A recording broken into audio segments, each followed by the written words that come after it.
think it means is that the United States is trying to provoke and sable rattle with another nuclear power, right? This is what we were supposed to be afraid of was going to happen with Donald Trump, right? We couldn't have, he's a crazy man who's going to have his finger on the nuclear button. And now we have Demented Joe, who is saber rattling with two nuclear powers, and they get the corporate media sponsored by the military-industrial complex to get Americans to cheer it on. And why do Americans cheer it on? Because they have no idea what's actually happening with their foreign policy. And what's worse is they have no idea that they have no idea that they don't have any idea what's happening with their foreign policy. We have 400 military bases surrounding China since the Korean War. Do we really think that China is getting ready to invade the United States? Because I tell you, they're not. They make everything we use in the United States. Why? Because the same people who want this war are the same people who took the good jobs that are manufacturing jobs in America, turned them into low-paying, crappy jobs, and then shipped them to China. And then we get angry at them for the system that we set up. If they're so corrupt, because that's the thing, Americans have no idea how corrupt their government is.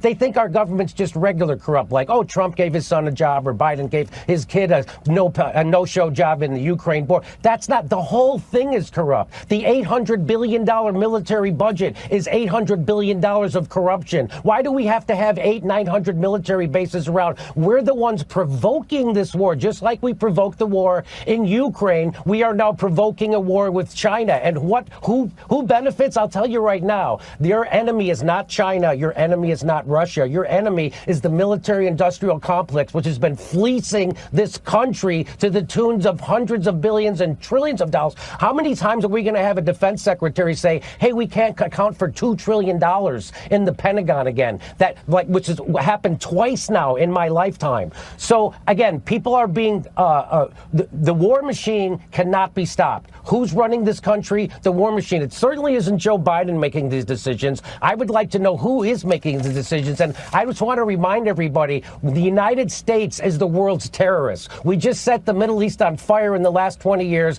and now we're doing a proxy war in Ukraine, which we provoked, NATO provoked, and it was just admitted that we provoked it by the former Prime Minister of Germany. And now we're trying to saber rattle with China, and they're predicting a war.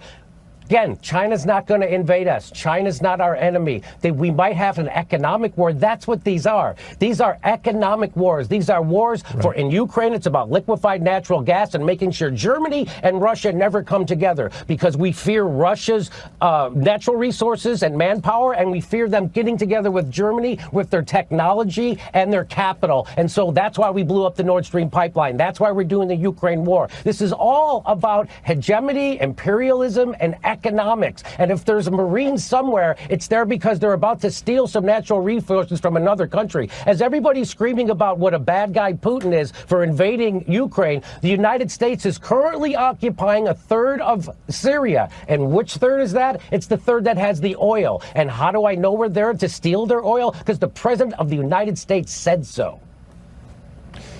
And we're not even benefiting economically. Of course, that's the rub. Jimmy Dore, appreciate it. Thank you. Sei sotto un cielo sbagliato.